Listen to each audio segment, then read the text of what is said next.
À travers cette vidéo, nous allons voir ensemble comment déterminer l'union de deux intervalles. Donc pour ce faire, on va le traiter sur deux exemples.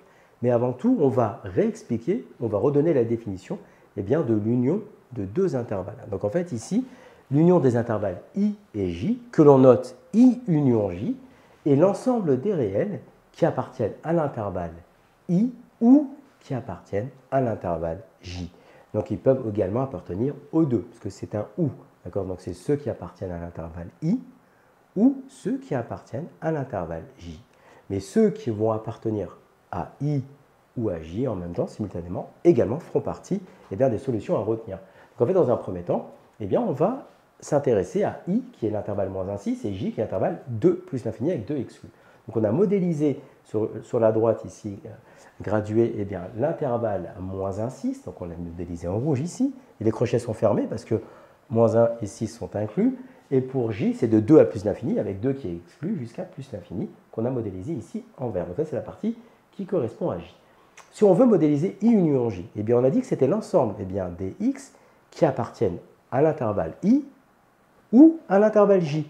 Donc, je vais déjà commencer par faire modéliser sur i union j la partie i. Donc en fait ici on est approximativement ici, donc moins 1 jusqu'à 6. Donc déjà cet ensemble-là on va le garder, il appartiendra à i union j. Mais on a dit que i union j c'est ceux qui sont dans i ou ceux qui sont dans j.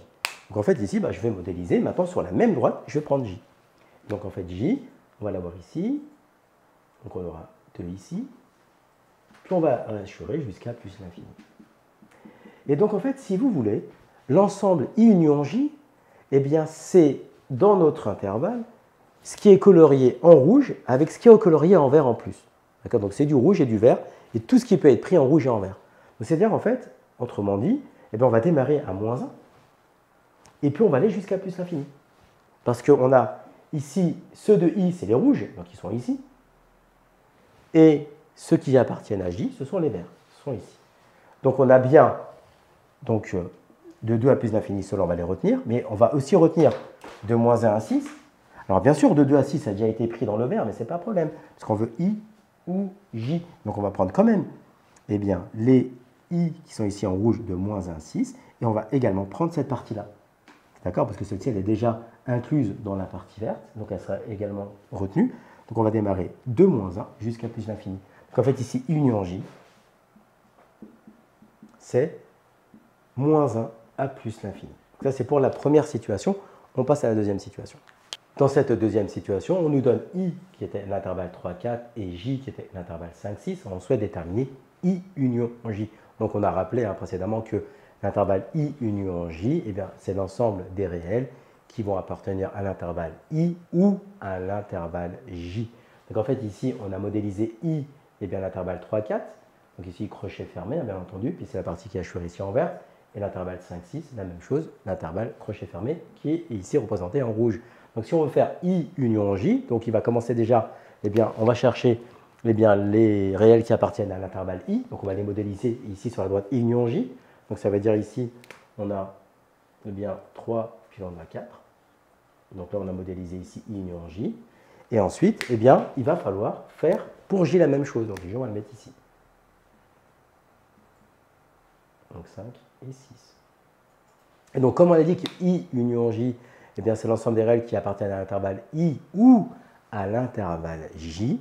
Donc c'est-à-dire qu'en fait ici, tout simplement, l'ensemble des solutions est donné. Il faut prendre ce qu'il y a en vert et ce qu'il y a en rouge. Mais ici, en fait, comme ce sont des intervalles qui sont disjoints, c'est-à-dire qu'en fait, ils n'ont pas de points en commun, ils n'ont pas de réels en commun. Donc il y a deux intervalles à prendre. Et donc dans ce cas-là, on va parler d'union. Donc il va falloir prendre ceux qui sont verts avec ceux, et en plus, il va falloir prendre ceux qui sont rouges. Donc en fait, ça va s'écrire de la manière suivante. I union j va s'écrire l'intervalle 3, 4, union l'intervalle 5, 6.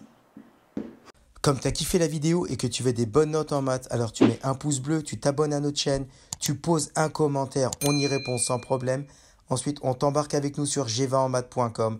Des exercices corrigés, des détails de ouf avec ça. Plus d'excuses pour ne pas avoir de bonnes notes en maths. Et bien sûr, rendez-vous sur nos réseaux sociaux.